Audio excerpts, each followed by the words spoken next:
Morning. ఎలా ఉన్నారు అందరూ? ఈరోజు మార్నింగే చాలా పెద్ద వంట పని పెట్టుకున్నాను అనమాట. ఎందుకంటే మా అబ్బాయి చికెన్ కర్రీను గారెలు తినాలనిపించింది అన్నాడు. బట్ వాడు స్కూల్కి వెళ్ళిపోయాడు. సో మార్నింగే నేను వంటంతా ఫినిష్ చేసుకుంటాను కదా. ఈవినింగ్ వాడికి వచ్చేసరికి గారెలు కూడా రెడీగా ఉంచడం కోసం రుబ్బు అది కూడా వేసాం. అయితే మా హస్బెండ్ ఏమో చికెన్ అంత ఎక్కువ తినరు. సో తన కోసం అని చెప్పేసి చారు చేశాను. ఇలా చారు చేసి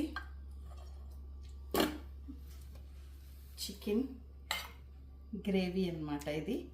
ఇది మనకి గారెల్లోకి చికెన్ గ్రేవీ. అండ్ నా కోసం కూడా చేసుకున్నా. నా కోసం వచ్చేసి చికెన్ ఫ్రై చేసుకున్నా.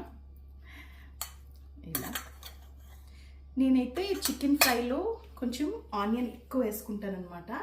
ఎందుకు అంటే ఆనియన్ గ్రేవీ నాకు చాలా ఇష్టం. సో ఇదిగో మార్నింగ్ వేడి వేడి గారెలు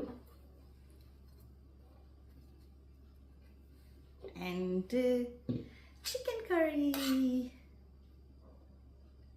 చాలా బాగుంటుంది కదండి ఈ కాంబినేషన్. ఇది హైలైట్ ఉంటుంది ఎప్పుడు. చిన్నప్పటి నుంచి ఈ కాంబినేషన్ అంటేనే పండగ, ఫెస్టివల్ అని. బట్ మా అబ్బాయికి నేను ఎప్పుడు పెడితే అప్పుడు ఫెస్టివల్ చేస్తూ ఉంటాను అనమాట. మీరేం చేసుకున్నారు ఈరోజు వంట? సరే అండి, మళ్ళీ చూద్దాం. బాయ్. ఇట్లు మీ స్వప్న.